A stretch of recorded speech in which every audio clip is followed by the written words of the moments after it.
L'histoire de la Cavac commence avec une fusion, celle de deux coopératives vendéennes qui en 1965 ne font plus qu'une.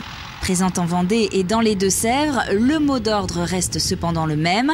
La coopérative met en commun les moyens de production pour approvisionner les agriculteurs et favoriser en même temps l'écoulement de leurs stocks. Un système complexe qui demande une certaine organisation.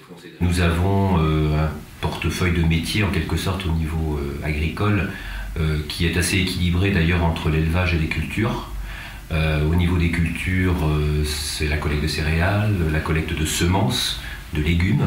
Et puis en matière de productions animales, nous sommes présents sur l'ensemble des espèces, avec quelques espèces, je dirais, un petit peu plus emblématiques du territoire de la Vendée, qui sont le bovin viande, notamment les vaches charolaises, mais pas seulement, mais c'est également l'activité canard de Barbarie, très présente sur l'ouest du département, et puis également le lapin, qui est une production essentiellement produite sur la Vendée et sur les Deux-Sèvres.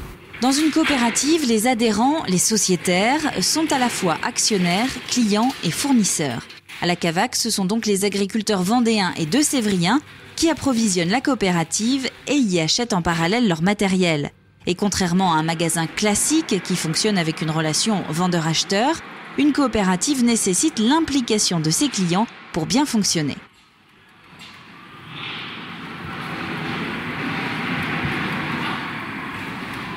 Le fait d'être actionnaire leur donne droit, lors de l'Assemblée générale annuelle, au vote, et ce vote constitue donc de valider ou pas les résolutions présentées en Assemblée générale. Ces résolutions sont simplement à la fois la répartition des bénéfices ou des pertes de la coopérative, sont également données le quitus aux administrateurs qu'ils ont élus, et c'est également de rémunérer leur capital social, puisqu'ils ont un capital social. Ce capital social aussi permet donc d'année en année de transmettre la coopérative de génération en génération, puisque le cédant revend son capital social à la valeur qu'il avait mise au départ, et donc c'est un jeune agriculteur qui peut reprendre son capital à la même somme. Mais même si une coopérative peut paraître plus familiale qu'une entreprise, elle n'en est pas moins dépendante de la fidélité de ses sociétaires pour exister. À la Cavac, des études ont été réalisées auprès des consommateurs pour mieux cerner leurs attentes. Et nous avons créé depuis 15 ans au niveau de la coopérative des filières qui consistent à mettre en relation le producteur, le transformateur et la coopérative pour aller, comme on dit, de la fourche à la fourchette et donc répondre réellement aux attentes des consommateurs, ce qui fait que nous avons en place plusieurs types de filières aujourd'hui, notamment une filière bio qui est bien sûr dans l'air du temps, des filières label, des filières CRC qui veut dire culture raisonnée contrôlée, fait avec un cahier des charges à la demande du fournisseur et du client final. Et puis également des filières sous signe Agriconfiance, qui est une marque de la coopération qui permet de certifier un système de production. Le groupe Cavac est donc très structuré. 15 filiales existent, dont celle de la distribution ou encore du développement durable. 6 marques également, parmi lesquelles les magasins gamme vert ou les légumes secs grains de vitalité. Et puis 2 unions avec des entreprises, le tout regroupé dans 3 pôles. 3 pôles dont celui des productions agricoles, avec un chiffre d'affaires 2009 qui représente la moitié du chiffre d'affaires global. Il regroupe les services destinés aux éleveurs et aux exploitants sociétaires.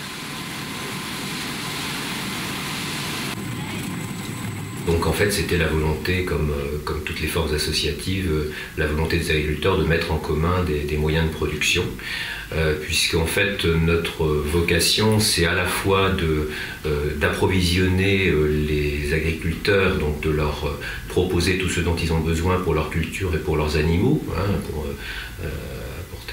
l'aliment du bétail par exemple pour les animaux, mais c'est également mettre en marché leur production, qu'il s'agisse des animaux gras, qu'il s'agisse de leur production justement végétale, leurs céréales. Fournir le matériel nécessaire à l'exploitant ou encore lui donner des conseils techniques. 45 ans après sa création, la Cavac n'a donc pas changé de mission.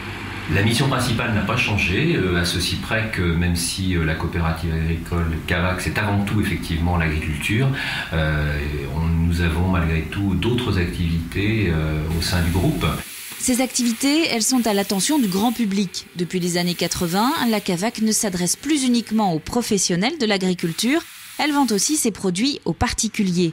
Une stratégie de diversification qui n'a pas permis d'atténuer l'impact de la crise agricole sur les 3500 sociétaires, mais qui permet à la coopérative d'afficher un chiffre d'affaires net de plus de 500 millions d'euros début 2010. Au fur et à mesure du temps, nous avons développé des magasins de plus en plus grands qui sont passés de 200 m² à 2000 m², 3000, 4000, jusqu'à arriver à ce format-là qui est de 6000 m² et qui a beaucoup moins à voir avec l'agriculture, si ce n'est qu'on vend les produits du groupe Cavac au sein de la jardinerie et si ce n'est qu'on développe effectivement tout ce qui est de l'horticulture locale, notamment des pays de la Loire et notamment du Maine-et-Loire. Il y a la plupart des végétaux qui arrivent du Maine-et-Loire ou de la Vendée aussi.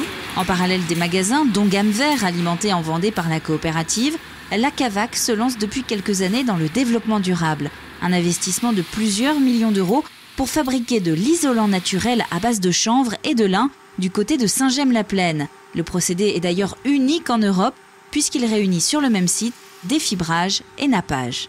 Qu'est-ce que ça veut dire, défibrage et nappage? C'est qu'en fait, on amène sur le site industriel les pailles de chanvre et de lin des agriculteurs qui sont implantées dans un rayon maximum de 100 km autour de l'usine. Ces pailles sont traitées sur la partie défibrage. On va être amené à séparer la paille, à la casser. Et lorsqu'on est amené à travailler la paille, en fait, il y a 3 produits qui vont sortir de cette production. Premièrement, la fibre qui va finir dans l'isolation. Deuxièmement, vous allez avoir la chenvotte ou la nadelin. La chenvotte, c'est une espèce de petit bois, on va dire, qui est à l'intérieur de la paille. Et la troisième matière qui va sortir de l'usine, ce qu'on appelle la fine de chanvre ou la fine de lin, qui elle va finir dans des composts, également finir en biomasse énergie sur le marché qu'on a notamment avec les industriels pour les réseaux de chaleur. Avec plusieurs projets dans le développement durable, la Cavac décide donc d'explorer de nouveaux territoires. Une stratégie qui permet à la coopérative agricole de se hisser dans les 10 premières entreprises du département en termes de chiffre d'affaires, avant certains constructeurs nautiques et juste derrière les grands groupes vendéens de l'agroalimentaire.